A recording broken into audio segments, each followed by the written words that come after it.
میرے رسول پاک سید عالم نور مجسم صلی اللہ علیہ وسلم نے جو لوگ تیار فرمائے، نیند تو نہیں آ رہی آپ حضرات؟ نبی پاک نے جو لوگ تیار فرمائے، حضرت کعب بن مالک رضی اللہ تعالی، حضور نے فرمایا چلو تبوک پہ میرے ساتھ، سارے چلو، سب تیار ہو گئے۔ حضرت کعب بن مالک فرماتے ہیں مجھے گھوڑا بڑا دوڑانا آتا تھا، نیزہ بڑا چلانا آتا تھا، تلوار کا میں بڑا دھنی تھا،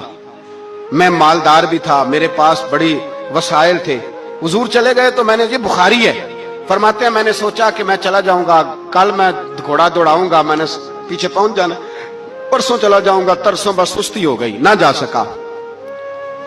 فرماتے ہیں وقت بیت گیا، حضور چلے گئے، آج جاتا ہوں کل چاہتا ہوں، اسی میں حالات سارے گزر گئے، حتیٰ کہ اللہ کے رسول واپس آ گئے۔ فرماتے ہیں کچھ بوڑھے تھے جو نہ جا سکے، اور کچھ منافق تھے جو حضور کے ساتھ جہاد پہ نہ جا سکے۔ آپ فرماتے ہیں میں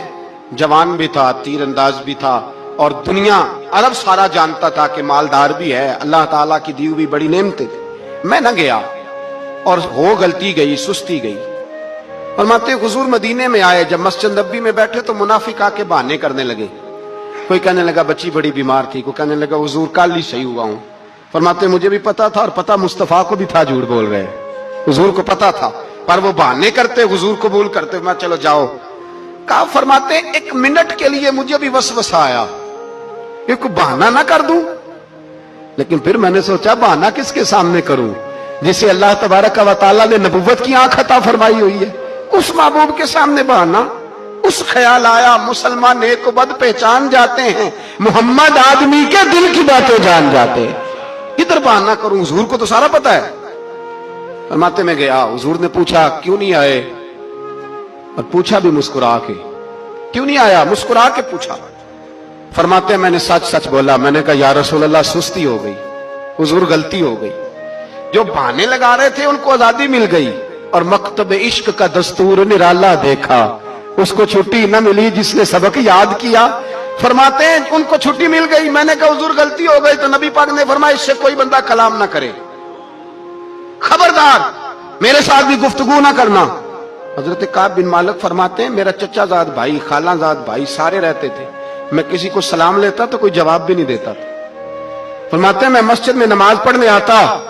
پر صحابہ کرام کو حضور نے منع کر دیا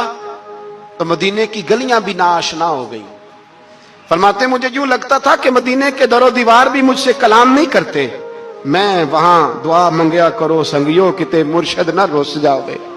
اے جنہاں دے پیر رس جاندے او جیوندے ہی مرے رہندے۔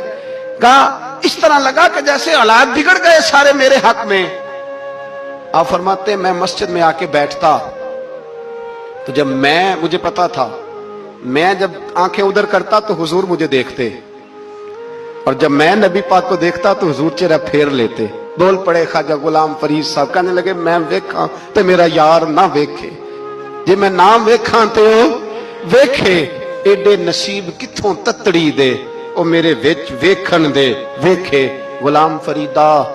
او بوے یار دے مریے پاویں ویکھے یا نہ ویکھے۔ آپ فرماتے ہیں میں سید عالم صلی اللہ علیہ وسلم کو دیکھتا تو حضور رخ انور پھیر لیتے۔ حضرت کعب بن مالک رضی اللہ تعالیٰ عنہ فرماتے ہیں کہ حضور کا حکم آیا کہ بیوی کو علیحدہ کر دو،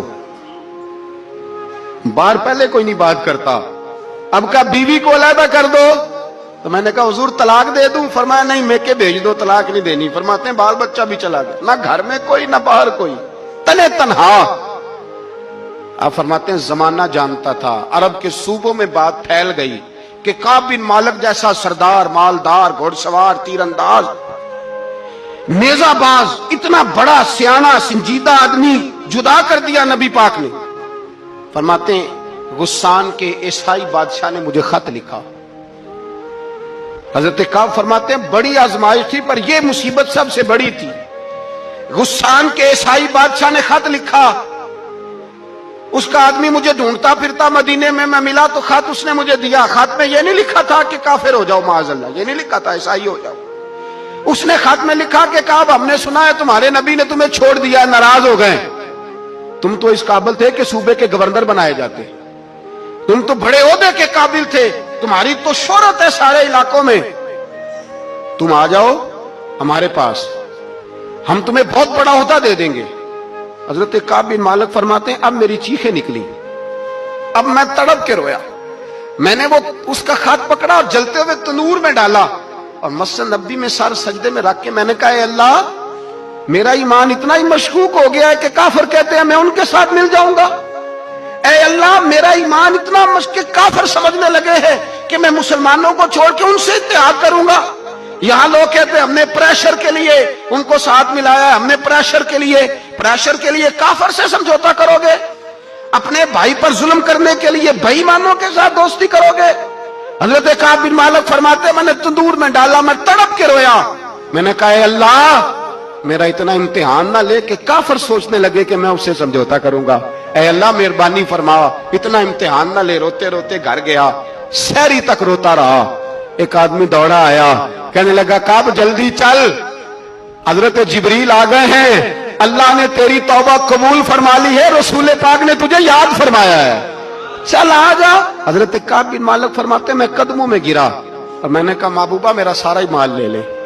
حضور میری ساری صلاحیتیں لے لے، رکھ لیں سارا کچھ، مجھے وہ مال نہیں چاہیے جو آپ کے دروازے سے دور کر دے،